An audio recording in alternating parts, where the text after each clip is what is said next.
Get your filthy hands away from that piano! Victoria Sterling's voice cut through the champagne chatter like a blade. The billionaire heiress stepped between Daniel Hayes and the pristine Steinway Grand, her diamond bracelet glinting as she shoved his cleaning cart aside. Daniel froze, mop still dripping. 200 of Manhattan's elite turned to stare. Victoria's ice-blue eyes scanned him from his worn work boots to his faded coveralls. You think someone like you belongs near something this valuable? Her manicured finger jabbed toward the piano. This instrument costs more than your entire bloodline will ever be worth. Nervous laughter rippled through the crowd. Daniel's jaw tightened. Then Victoria delivered the killing blow. Tell you what, play this piano, and I'll marry you on the spot. The room erupted in cruel amusement. Have you ever been so humiliated that your dignity became their entertainment? The 4:30 a.m. subway car rattled through darkness toward Manhattan, carrying Daniel Hayes and the weight of 3 jobs, 2 dreams, and 1 impossible choice that would define everything. His reflection stared back from the grimy window, a face carved by responsibility before its time. At 29, Daniel looked like a man who had buried his father, raised his sister, and watched his mother's kidneys fail 1 dialysis session at a time. But his hands, resting on worn work gloves, told a different story. Long fingers, precise positioning, calloused from chemicals, but elegant in their quiet strength. Play this piano, and I'll marry you. The billionaire's words echoed in his mind as Brooklyn disappeared behind him. Victoria Sterling's cruel laughter had followed him through 18 hours of mopping floors, scrubbing toilets, and pretending her words hadn't carved themselves into his chest like graffiti on a subway wall.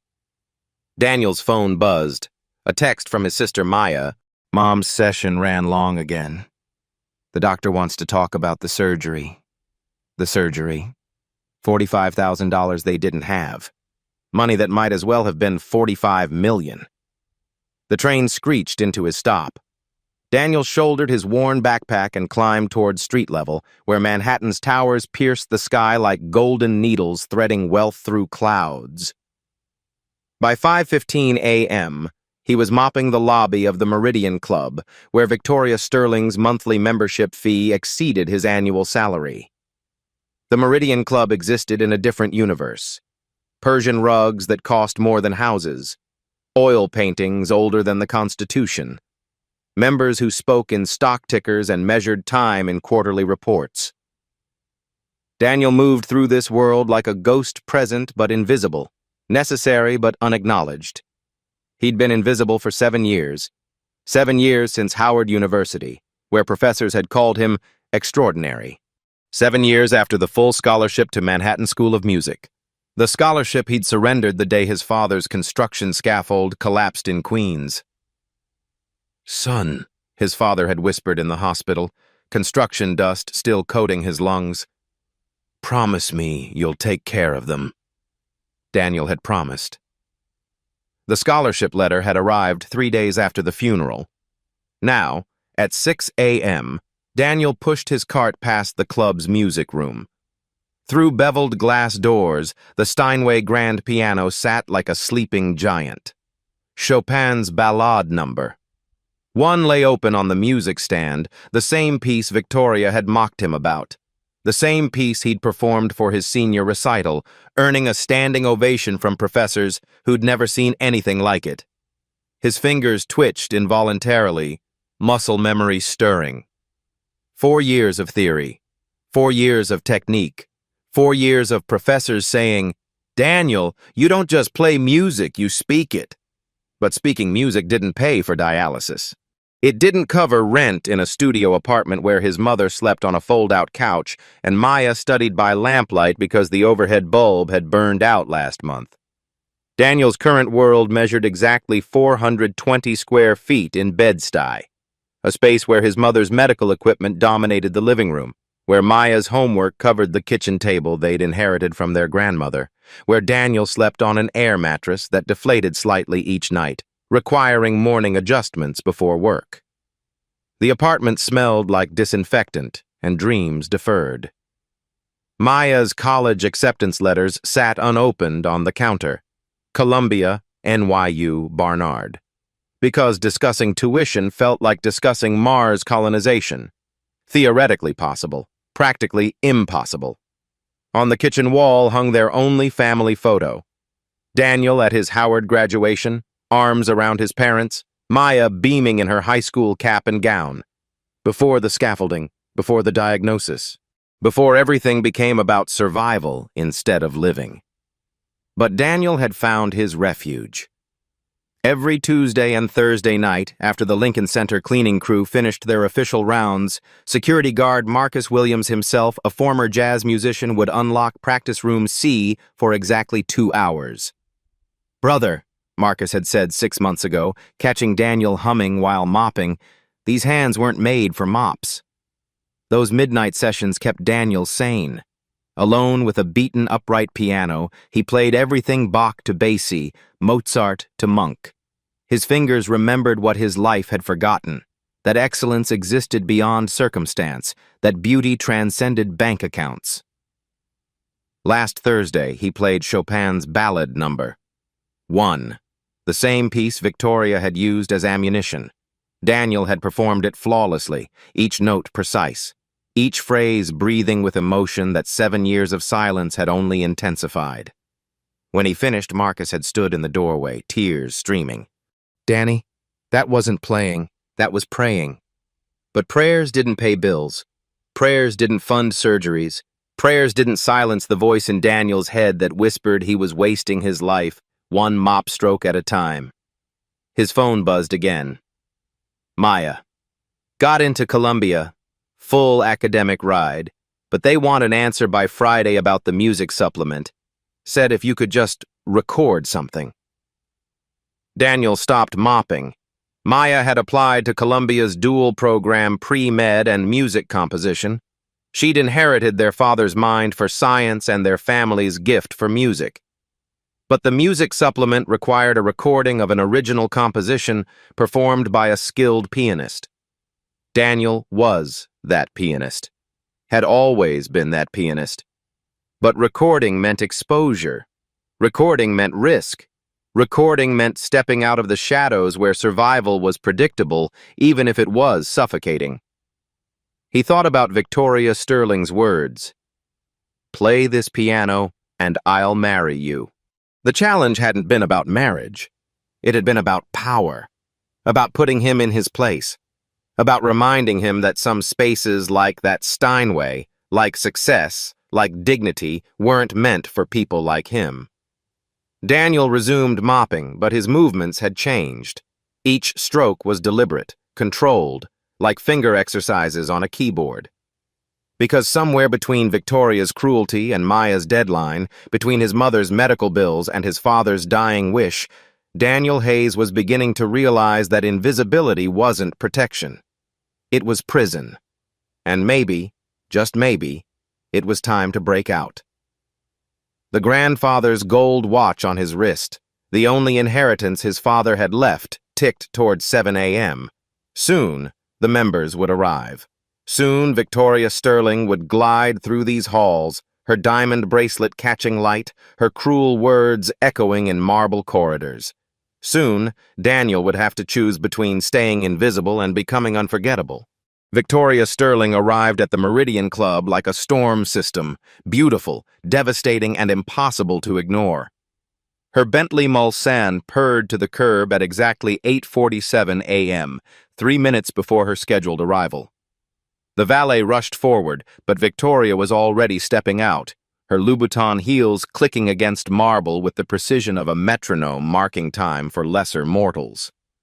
She moved through the club's entrance hall like she owned it, which, technically, her family trust did. The Sterling name adorned a brass plaque by the door, right next to Rockefeller and Vanderbilt. Old money, the kind that didn't need to announce itself because everyone already knew. "Good morning, miss." Sterling. The concierge's voice carried the practiced reverence reserved for members whose monthly fees exceeded most annual salaries. Victoria didn't respond. She never responded to service staff unless absolutely necessary. In her world, acknowledgement was currency, and she didn't waste money on people who couldn't return the investment. Her platinum blonde hair caught the morning light streaming through stained glass windows as she glided toward the elevators. Every detail of her appearance had been calculated. The Chanel suit that cost more than most cars, the tennis bracelet featuring diamonds from 3 different continents, the 10-carat engagement ring she wore despite being single because the ring wasn't about marriage, it was about power. Behind her trailed her usual entourage, James Morrison, her chief financial officer, scrolling through pharmaceutical stock reports. Dr. Whitman, the club's resident physician who validated her health initiatives, and Rebecca Parker, her publicist, documenting every moment for social media optimization. "The wellness gala is trending," Rebecca murmured, holding up her phone. #SterlingCares has 2.3 million impressions since yesterday. Victoria's smile was sharp as surgical steel. Sterling Pharmaceuticals had raised insulin prices by 340% last quarter, but tonight's charity gala would position her as a healthcare champion. The irony was delicious and profitable. They entered the club's main ballroom, where tonight's event would unfold. Workers scurried around like ants, hanging banners and adjusting lighting. Victoria's ice-blue eyes scanned the room with predatory precision, cataloging every detail that might require correction. Her gaze stopped on the Steinway grand piano positioned center stage. "Why is that there?" Her voice carried the chill of liquid nitrogen. James consulted his tablet. The entertainment committee thought live classical music would elevate the ambiance. Very sophisticated. Sophisticated. Victoria rolled the word around her mouth like wine she was considering spitting out. "Who's performing?" James scrolled frantically. "It doesn't specify." "I believe it's decorative." Victoria approached the piano like a general surveying battlefield terrain. The instrument was magnificent, a concert grand worth $180,000, its ebony surface reflecting the ballroom's crystal chandeliers. Sheet music sat open on the stand, Chopin's Ballade No. 1. She recognized the piece, had been forced to attempt it during her mandatory childhood piano lessons at the Dalton School. She'd quit after 6 months, declaring classical music tedious and irrelevant. Her instructor had diplomatically suggested she might find fulfillment in other pursuits. "Ma'am?" A maintenance worker approached hesitantly. "Should we move this for tonight?" Victoria's attention snapped to the man like a laser finding its target. He was older, Hispanic, wearing the same uniform as the rest of the invisible army that kept her world functioning. "Do you play piano?" she asked. The man blinked, clearly unsure if this was a trick question. "No, ma'am. Of course you don't." Victoria's laugh tinkled like breaking crystal. "Silly of me to ask." She ran her manicured finger along the piano's edge, leaving no mark on the perfect surface. But her mind was working, calculating angles like a predator studying prey migration patterns. Tonight's gala would host 200 of the most influential people in Manhattan: senators, pharmaceutical executives, European nobility, tech titans, all gathered to celebrate her generosity while she positioned herself for next quarter's hostile takeover of Meridian Therapeutics. The evening needed something memorable, something that would trend beyond Rebecca's hashtags, something that would remind everyone exactly who held power in this room. Victoria's phone buzzed with a text from her board chairman. "Sterling stock up 3% on Gala Buzz. Keep momentum going." She smiled, already formulating tonight's entertainment. The piano would stay exactly where it was. "Rebecca," she called, not turning around. "Make sure we have optimal camera positioning around this piano. I have a feeling tonight's gala will be unforgettable." As Victoria continued her inspection, Daniel Hayes pushed his cleaning cart past the ballroom's service entrance. Through the glass doors, he could see her standing beside the Steinway, her presence transforming the space into something between courtroom and coliseum. She caught his reflection on the piano's surface and turned slightly, those ice-blue eyes meeting him for exactly 2.3 seconds. Long enough for recognition, long enough for calculation, long enough for Victoria Sterling to decide that tonight's entertainment had just walked into view. Her smile widened, revealing teeth as white and sharp as pharmaceutical-grade cocaine. "Play this piano, and I'll marry you." The words she'd spoken 12 hours ago had been practice. Tonight would be the performance. The Meridian Club's ballroom had transformed into a stage worthy of royalty. Crystal chandeliers cast golden light across marble floors polished to mirror perfection. 200 of Manhattan's most powerful figures mingled beneath oil paintings worth more than small countries' GDP. Victoria Sterling held court at the ballroom's center, a vision in midnight blue Valentino that cost more than most annual salaries. Around her, pharmaceutical executives and senators competed for her attention like planets orbiting a particularly dangerous star. "The insulin accessibility program has been transformative, Doctor," Whitman was saying, champagne flute raised in toast. "Miss Sterling's leadership proves that profit and compassion can coexist." Victoria's smile could have cut diamonds. Sterling Pharmaceuticals had tripled insulin prices while launching a compassionate care program that helped exactly 0.3% of affected patients. But tonight wasn't about mathematics. It was about optics. "Ladies and gentlemen," she announced, her voice carrying across the ballroom with practiced authority, "before we begin tonight's formal program, I'd like to address something that's been troubling me." Conversations paused. Phones emerged from designer purses. Victoria Sterling troubling herself over anything was newsworthy. "Earlier today, I discovered something quite disturbing about our club's standards." Victoria's ice-blue eyes scanned the crowd, building suspense like a conductor preparing an orchestra. "It seems our service staff believe they understand fine culture." Nervous laughter rippled through the crowd. Senator Morrison whispered to his wife, "Here we go." Near the service entrance, Daniel Hayes had been quietly refilling water glasses when Victoria's words froze him mid-step. He'd hoped to complete his evening duties invisibly, but Victoria Sterling had other plans. "Daniel," she called, her voice sharp as a scalpel, "would you join us, please?" 200 pairs of eyes turned toward him. Daniel felt the weight of their collective gaze like physical pressure, but he moved forward steadily, carrying himself with dignity despite his simple black uniform. "This morning," Victoria continued, her voice gaining theatrical momentum, "I discovered our custodial staff examining our priceless Steinway grand piano.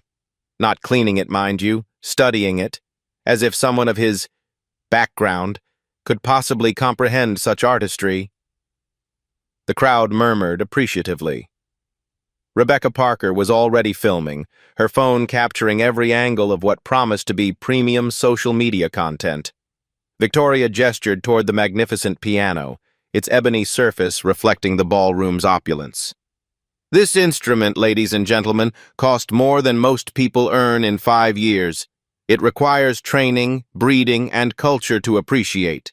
Qualities that—" She let the sentence hang, her gaze moving pointedly from Daniel's work boots to his simple uniform. "But I'm feeling generous tonight," Victoria announced, her voice dropping to a conspiratorial whisper that somehow carried to every corner of the ballroom. "After all, this is a charity event.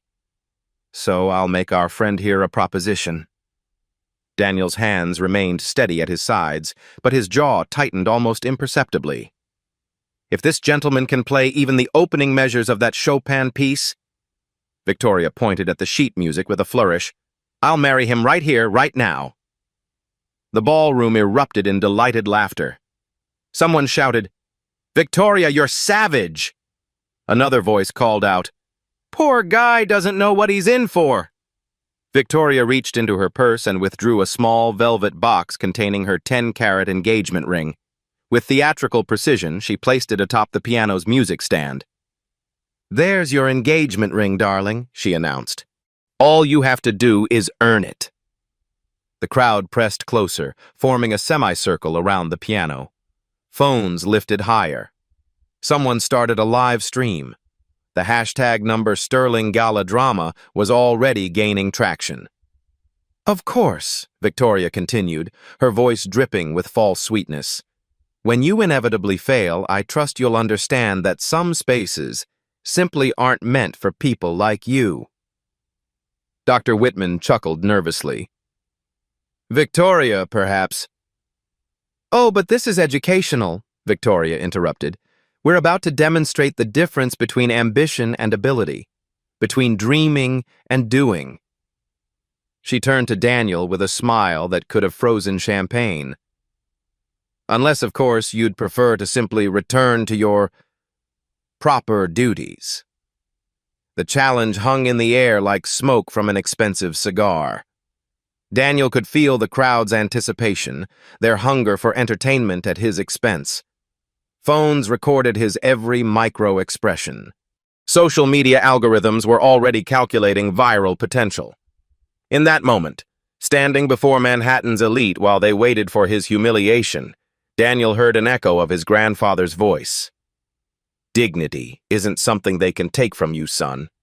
It's something you either carry or you don't." Victoria's ice-blue eyes gleamed with predatory satisfaction. She'd created the perfect trap: accept the challenge and face public failure, or decline and confirm every stereotype she'd just articulated. "Well?" she prompted, adjusting her diamond bracelet with deliberate precision. "Do we have a groom, or do we have a janitor who knows his place?" The ballroom held its collective breath, waiting for Daniel Hayes to choose between invisibility and destruction. The piano waited too, its keys reflecting ballroom light like a smile full of perfect teeth. Time moved like honey in winter. Daniel stood in the center of 200 predatory gazes, each phone camera a tiny eye recording his humiliation for eternal replay. The ballroom's marble floor seemed to tilt beneath his feet, threatening to send him sliding toward either dignity or destruction. Victoria Sterling's engagement ring caught the chandelier light, 10 carats of mockery perched atop sheet music that might as well have been written in hieroglyphics. At least, that's what everyone expected him to think. "Tick-tock," Victoria sang softly, checking her diamond Cartier watch. "Don't keep your bride waiting, sweetheart." Senator Morrison's wife whispered loudly enough for Daniel to hear. "Poor man probably can't even read music." Another voice. "This is painful to watch." Daniel's mind raced through calculations: viral humiliation, job termination, his family's medical bills, Maya's Columbia deadline, his mother's surgery, the scholarship that could change everything or destroy what little they had left. But then, cutting through the noise of fear and consequence, came his grandfather's voice from a memory 20 years old. "Danny, they can take your job, your money, even your dreams. But they can't take what God put in your fingers and your heart." His grandfather, who'd played piano in Harlem jazz clubs before Jim Crow made music a luxury he couldn't afford, who'd worked construction by day and taught Daniel scales by lamplight, who'd died believing his grandson would one day make music that mattered. Daniel's hand moved instinctively to his wrist, where his grandfather's gold watch rested beneath his uniform cuff. The metal felt warm against his skin, a reminder of promises made and potential waiting. He thought about Maya, brilliant and determined, needing just one recording to complete her Columbia application. He thought about his mother, dignified even as dialysis stole her strength piece by piece. He thought about his father's dying words: "Take care of them." Taking care meant more than paying bills. It meant showing them that surrender wasn't hereditary, that being underestimated wasn't the same as being defeated. Daniel raised his head, meeting Victoria's ice-blue gaze directly. For the first time since childhood, he allowed his full height to assert itself, shoulders squaring, spine straightening into the posture his music professors had called regal. He removed his work gloves slowly, deliberately, revealing hands that bore both the calluses of survival and the elegant length of artistry. His grandfather's watch caught the light, gold gleaming against dark skin like defiance made manifest. "I accept your proposal, Ms. Sterling," Daniel said, his voice carrying new authority that seemed to shift the ballroom's acoustic balance. "But when I'm done, I expect you to honor it." The crowd stirred, sensing something unexpected in his tone. Victoria's eyebrows rose slightly. This wasn't the cowering response she'd orchestrated. Daniel began walking toward the piano, each step measured like the opening notes of a symphony about to change everything. Daniel approached the Steinway grand piano like a man walking toward his own resurrection. The ballroom fell silent, not the polite quiet of anticipation, but the absolute stillness that precedes either triumph or catastrophe. 200 of Manhattan's most powerful figures held their collective breath, phones poised to capture what they assumed would be spectacular failure. Victoria Sterling stood beside the piano like a prosecutor presenting evidence, her diamond bracelet catching light as she gestured toward the sheet music. "Chopin's Ballade No. 1, she announced to the crowd. One of the most technically demanding pieces in classical repertoire. Even trained pianists struggle with its complexity." Her ice-blue eyes met Daniel's with predatory satisfaction. "But please, do try your best." The crowd pressed closer, forming an amphitheater of expectation around the Steinway. Rebecca Parker adjusted her phone angle to capture both Daniel's inevitable failure and Victoria's triumphant reaction. Someone in the back whispered, "This is going to be painful to watch." Another voice responded, "I can't look away." Daniel reached the piano bench, his work boots silent against the Persian rug. For a moment, he simply stood there, taking in the instrument's magnificent presence. The Steinway was a monument to human craftsmanship, $180,000 of precision engineering, its ebony surface reflecting the ballroom's crystal chandeliers like black water under starlight. He'd dreamed of playing an instrument like this. During those midnight sessions at Lincoln Center, hunched over a beaten, upright piano with 3 broken keys and a sustain pedal that stuck, he'd imagined what it would feel like to have 88 perfect keys responding to his touch with concert hall precision. Now, surrounded by people who expected him to fail, he was about to find out. Daniel sat on the bench, adjusting its height with movements so practiced they seemed automatic. His hands hovered over the keys, feeling the instrument's energy like heat from a forge. The crowd pressed closer, phones lifted higher, social media algorithms calculating viral potential. "This should be good," someone whispered. "How long before he gives up?" another voice murmured.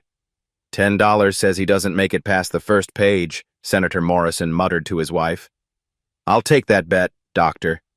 Whitman replied unexpectedly. "Something about his posture." Victoria's smile widened. She'd choreographed this humiliation perfectly. The public challenge, the impossible piece, the guarantee of failure that would cement her superiority while providing premium entertainment for Manhattan's elite. The hashtag Sterling Gala Drama was already trending with 50,000 mentions. Daniel flexed his fingers, a subtle movement that revealed the elegant length of digits shaped by years of disciplined practice. The calluses from cleaning chemicals couldn't hide the natural grace of hands that had been born to make music. His grandfather's gold watch caught the light, a reminder of legacy and promise. He tested the piano's action with a few silent key presses, feeling the instrument's response. The Steinway's touch was magnificent, sensitive enough to respond to the slightest dynamic variation, powerful enough to fill concert halls. Daniel's eyes closed briefly, and when they opened, something fundamental had shifted. The janitor was gone. In his place sat an artist. He closed his eyes and took a breath that seemed to draw silence from the very air. When his fingers touched the keys for the first time, the contact was so gentle it barely produced sound, a whisper of music that somehow commanded absolute attention. The opening of Chopin's Ballade No. 1 emerged like dawn breaking over still water. Single notes, precise and clear, each one placed with the delicacy of a surgeon, and the confidence of a master. Daniel's left hand joined with soft bass notes that seemed to make the ballroom's marble floors vibrate in harmony. The crowd's smirks began to fade. Victoria's eyebrows drew together almost imperceptibly. This wasn't the hesitant fumbling she'd expected. The notes were clean, purposeful, technically correct. But surely he would stumble when the piece became more demanding. By measure 8, Daniel's posture had completely transformed. His shoulders relaxed into muscle memory earned through 10,000 hours of practice. His wrists floated above the keys with the fluid grace of a conductor leading an invisible orchestra. The shy janitor had vanished, replaced by an artist whose presence filled the vast ballroom like incense. Dr. Whitman's champagne glass paused halfway to his lips. "That's actually quite sophisticated," he murmured to his companion. European nobility in the crowd began to pay genuine attention. Count Alessandro Di Marco, who owned a collection of rare Stradivarius instruments, leaned forward with the expression of a man recognizing something valuable. "The touch," he whispered to his wife. "Listen to that touch." Measure 16 brought the melody's first true flowering.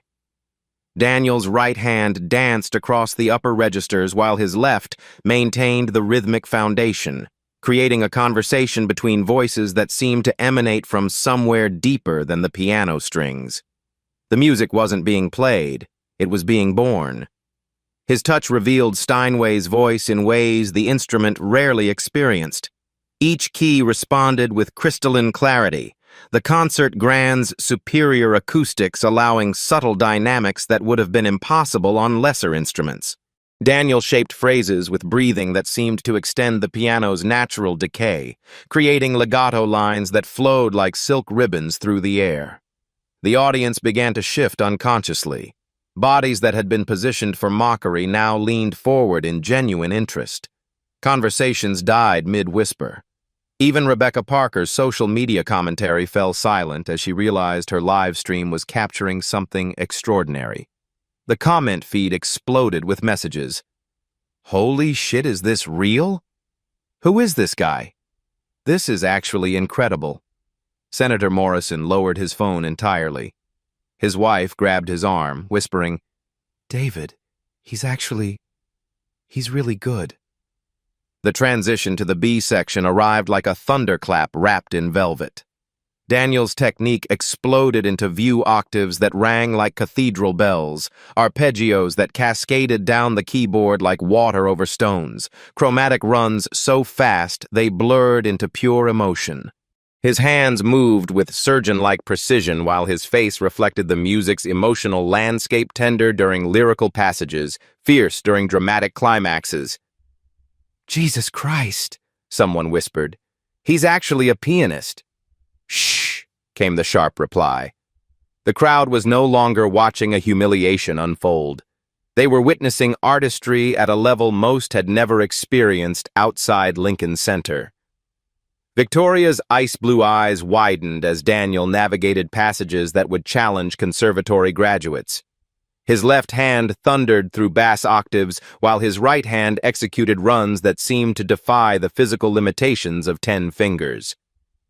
The sound filled every corner of the ballroom, resonating off marble walls and crystal fixtures with cathedral-like majesty. A young pharmaceutical executive pulled out his phone to Google the piece's difficulty level. His face went pale as he read, "Considered one of the most challenging works in the piano repertoire. Requires advanced technical skill and mature musicianship, often used as a benchmark for professional-level pianists." The crowd began to murmur in amazement. Tech titans who collected rare instruments as investments realized they were witnessing something their money couldn't buy. Pharmaceutical researchers who understood the intricate complexities of molecular structures recognized equivalent complexity being executed with flawless precision. Daniel navigated Chopin's most treacherous passages like a master chef wielding a knife-dangerous techniques made to look effortless through years of dedicated practice. His pedaling created layers of resonance that transformed the ballroom into a concert hall, each harmony hanging in the air like precious perfume. The development section showcased interpretive maturity that defied his circumstances. Daniel took risks with tempo and dynamics that only artists comfortable with their mastery attempt, slowing impossible passages to extract maximum emotional impact, then accelerating through technical fireworks that would challenge conservatory professors.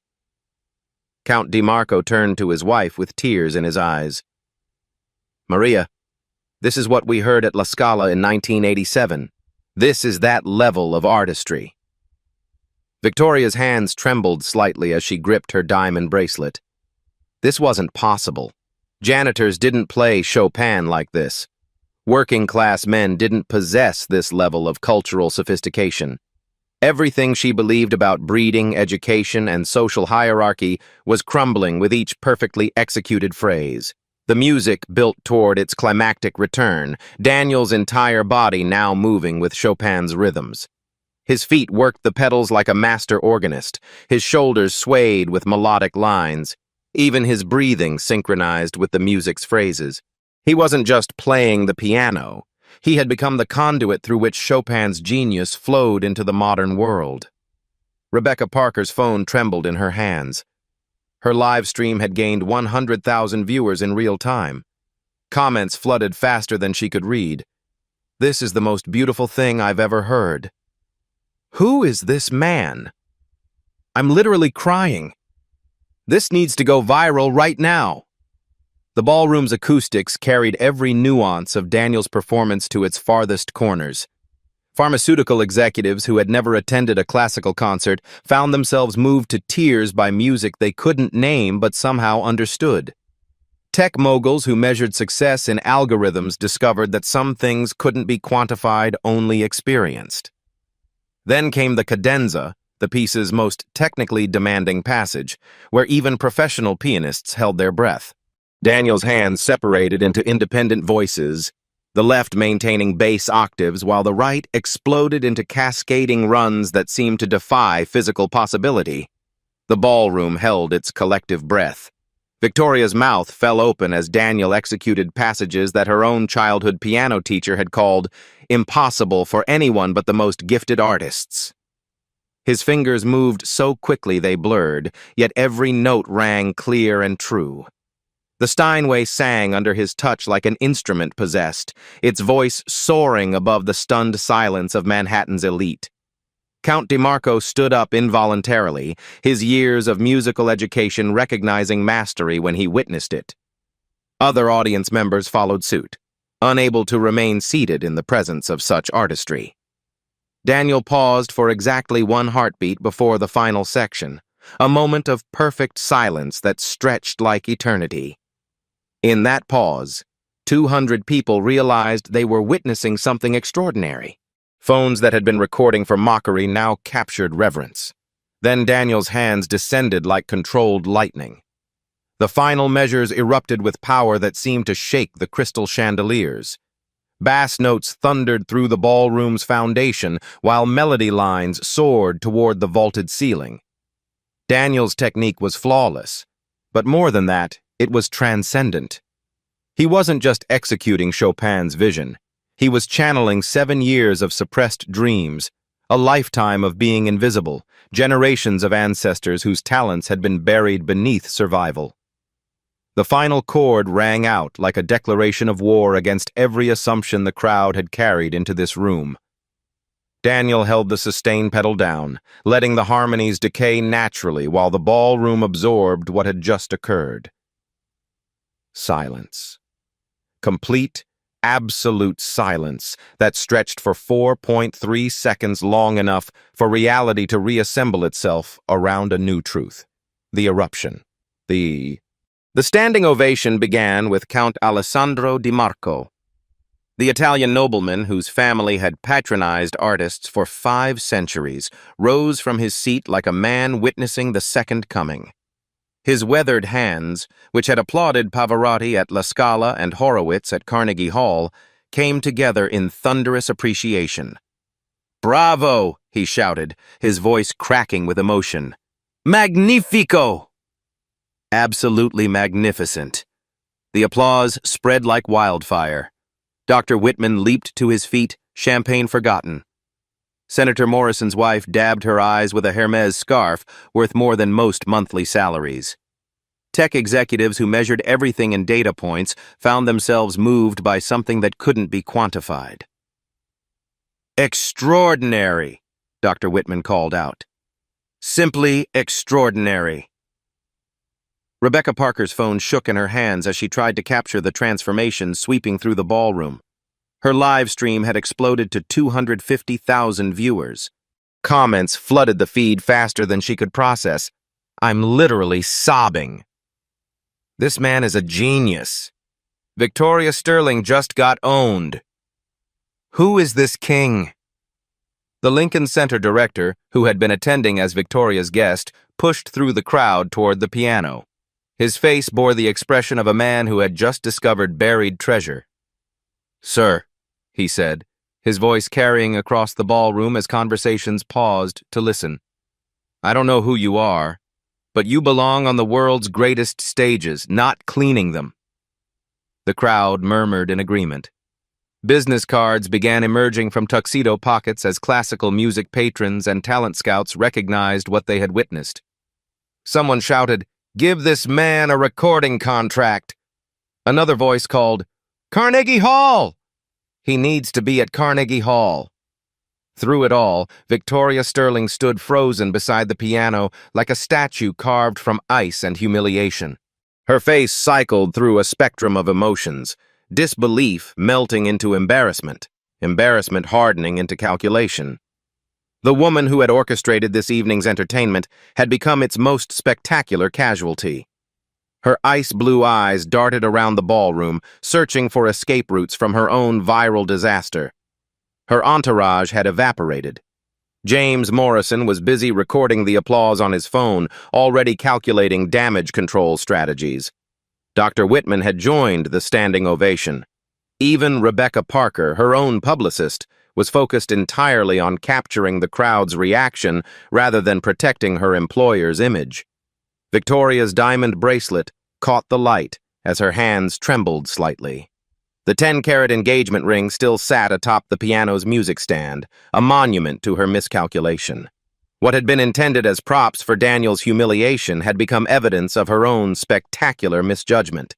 Daniel remained seated at the piano bench, his chest rising and falling with the exertion of channeling Chopin's masterpiece. Sweat beaded on his forehead, but his expression carried the quiet satisfaction of a man who had just proven that excellence recognizes no boundaries. He stood slowly, his work uniform somehow transformed into the costume of triumph. The applause intensified as he rose, 200 pairs of hands celebrating not just his performance, but his very existence. For 7 years, Daniel Hayes had been invisible in this world. Now he commanded its complete attention.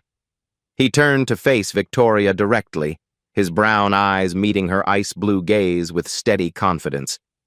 The janitor who had trembled under her mockery had been replaced by an artist who knew his worth. "Miss Sterling," Daniel said, his voice carrying clearly across the ballroom despite the continuing applause. "I believe you have a wedding to plan." He gestured toward the engagement ring perched on the music stand, his movement precise and elegant. "Should I clear my calendar?" The ballroom erupted in delighted laughter and renewed applause. Someone whistled appreciatively. Another voice shouted, "She walked right into that one!" Victoria's face flushed crimson beneath her perfectly applied makeup. Her mouth opened and closed without sound, a billionaire rendered speechless by a janitor's dignity. The woman who had built an empire on strategic cruelty had just been outmaneuvered by someone she had considered beneath her notice. Daniel reached for his work gloves, which he had placed beside the piano bench. With deliberate precision, he set them down next to Victoria's engagement ring, the contrast stark and meaningful calloused protection beside pampered luxury. "The pleasure," he said softly, "was all mine." The power dynamic that had defined the evening's opening had been completely reversed. Victoria Sterling, who had commanded every room she entered for 35 years, now stood peripheral to her own event. The spotlight that had been hers by birthright now illuminated a man she had tried to destroy. The applause continued, growing stronger rather than fading, as Manhattan's elite celebrated the triumph of talent over prejudice, dignity over cruelty, substance over surface. Victoria's carefully orchestrated humiliation had become Daniel's coronation, and every phone in the room had recorded it for posterity. The applause showed no signs of stopping. If anything, it intensified as the full magnitude of what had occurred settled into the collective consciousness of Manhattan's elite. Daniel Hayes had not merely played piano, he had shattered assumptions, rewritten narratives, and transformed a ballroom into a cathedral of human dignity. Count DeMarco pushed through the crowd, his eyes bright with the fervor of a man who had just witnessed artistic history. "Maestro," he said, grasping Daniel's hand with both of his own. "In 60 years of attending concerts, I have rarely heard Chopin played with such soul. You must tell me, where did you study?" Before Daniel could answer, the Lincoln Center director was at his side, business card extended. "Thomas Berkowitz, artistic director. We need to talk immediately. I'm thinking about residency, recording opportunities, and a debut recital. This level of artistry cannot remain hidden." Business cards materialized from everywhere. Classical music patrons, talent scouts, recording executives, all recognizing the same truth that had just slapped them across their collective faces. Excellence had been cleaning their floors while they drank champagne and discussed stock portfolios. "Deutsche Grammophon," announced a sharp-suited woman pushing through the crowd. "Astrid Mueller, A&R director. We need to discuss recording contracts. Tonight." Rebecca Parker's phone had become the epicenter of a digital earthquake. Her live stream now boasted 500,000 concurrent viewers and climbing. The hashtag #JanitorGenius was trending worldwide, displacing Sterling Gala drama entirely. Comments flooded faster than the platform could process. "This man deserves everything. Victoria Sterling just created a legend. I can't stop crying." Talent has no address. But the most meaningful recognition came from an unexpected source. Marcus Williams, the Lincoln Center security guard who had unlocked Practice Room C for Daniel's midnight sessions, appeared at the ballroom's service entrance. He'd been working a double shift when Rebecca's live stream appeared on his phone. Now he stood in the doorway, tears streaming down his weathered face. "Danny," he called out, his voice thick with emotion. "I told you those hands weren't made for mops." The crowd turned toward the service entrance, watching as Marcus approached his friend. The two men embraced janitor and security guard, teacher and student, brothers in a world that had tried to render them invisible. "Marcus got me those practice sessions," Daniel announced to the crowd, his arm around the older man's shoulders. "Without him, tonight never happens." The applause redirected toward Marcus, who had become an accidental hero in the evening's narrative. Phones captured the moment, transforming a simple embrace into a symbol of mentorship and possibility. Victoria Sterling watched from beside the piano, her world imploding in real time. Her pharmaceutical empire's stock price was already dropping as traders absorbed the viral disaster. Board members were frantically texting damage control strategies. Her phone buzzed incessantly with calls from crisis management firms, but the consequences were only beginning. "Miss Sterling," came a sharp voice from the crowd. Harrison Cross, CEO of Meridian Therapeutics, Victoria's primary business rival, emerged with the smile of a shark scenting blood. "Fascinating evening. I'm establishing a $50 million scholarship fund for overlooked talent in your honor. We'll call it the Sterling Second Chances Foundation." The crowd applauded this announcement with particular enthusiasm. Victoria's face went ashen as she realized her moment of cruelty was being transformed into her competitor's philanthropy. $100 million, announced tech mogul Jennifer Park, not to be outdone. Full-ride scholarships for working-class artists. Because clearly we've been looking for talent in all the wrong places.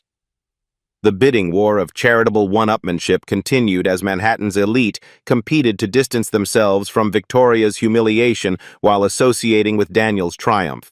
Within minutes, over $300 million in scholarships and arts funding had been pledged, all inspired by watching a janitor play piano. Daniel's phone, which had been buzzing intermittently, suddenly exploded with notifications. Someone had identified him on social media. His Facebook page gained 50,000 followers in 10 minutes. A GoFundMe for his mother's surgery created by a viewer watching the live stream had already reached $100,000 in donations. "Danny!" Maya's voice cut through the ballroom noise as she burst through the main entrance, still in her Columbia University sweatshirt. She'd sprinted from the subway after seeing her brother trending on Twitter. "What the hell is happening? You're literally everywhere!" The crowd parted as Maya rushed to her brother, her eyes wide with disbelief. "Mom's watching on Facebook Live from the hospital," she whispered. "She's crying." Happy crying. They've already called about the surgery. Someone paid for it. Some anonymous donor wired the full amount. Daniel's composure finally cracked. 7 years of carrying his family's weight. 7 years of invisible struggle. 7 years of deferred dreams. It all culminated in this moment of recognition that felt like resurrection. The Lincoln Center director appeared at Daniel's shoulder again. "Mr. Hayes, I'd like to offer you the principal pianist position, effective immediately. Full benefits, housing allowance, and creative freedom. Will you accept?" Daniel looked around the ballroom that had witnessed his transformation from invisible to unforgettable. Victoria Sterling stood alone beside her piano, a billionaire rendered irrelevant by her own cruelty. The crowd waited for his response with the anticipation of people who had just witnessed history. "I'll finish my shift first," Daniel said quietly. "But yes, I accept." The applause that followed seemed to shake the foundation of everything Manhattan thought it knew about worth, talent, and the dangerous assumptions that privilege makes about possibility. 3 months later, Daniel Hayes walked onto the Carnegie Hall stage wearing a perfectly tailored tuxedo, his grandfather's gold watch catching the spotlight as he approached the Steinway grand piano that waited like an old friend. The sold-out audience included tech titans, pharmaceutical executives, and European nobility, the same people who had witnessed his transformation at the Meridian Club. But now, they weren't watching a janitor play piano.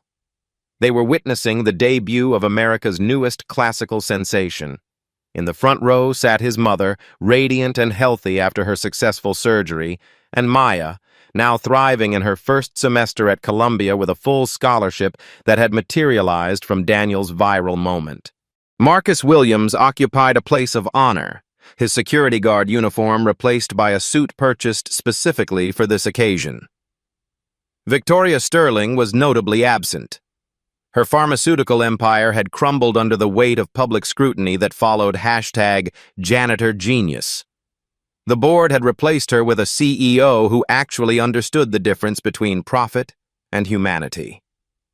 She'd retreated to her Hampton estate, where her Steinway grand piano sat covered and untouched, a monument to the danger of underestimating others. As Daniel's fingers touched the keys for his opening piece, Chopin's Ballade Number 1, naturally, he thought about the journey from invisibility to this moment. Every midnight practice session had led here. Every moment of being overlooked had prepared him for being truly seen. The music that emerged wasn't just technically perfect. It was prayer made audible, dignity transformed into sound, proof that excellence doesn't require permission to exist. When the final notes faded into reverent silence, Daniel stood to accept an ovation that seemed to last forever. But his mind wasn't on the applause. It was on the lesson his grandfather had whispered decades ago. They can take your job, your money, even your dreams. But they can't take what God puts in your soul. Tonight, 2,800 people understood that truth viscerally. Talent doesn't wear uniforms. Genius doesn't announce itself with designer labels. Every person carrying a mop bucket might be carrying Mozart in their heart. Every security guard could be harboring Beethoven. Every cashier might compose symphonies in silence. We live in a world that judges worth by job titles, potential by postal codes, value by bank statements. But excellence is democratically distributed while opportunity remains criminally hoarded. How many Daniels walks past you every day? How many times have you been Daniel underestimated, overlooked, undervalued because of what you do rather than who you are? And more importantly, when was the last time you were Victoria making assumptions based on appearances, judging books by their covers, missing brilliance because it didn't come wrapped in privilege? Excellence is everywhere. The question isn't whether it exists, it's whether we're paying attention. Subscribe for more stories that prove extraordinary. People come in ordinary packages, because everyone deserves their Carnegie Hall moment. Even you.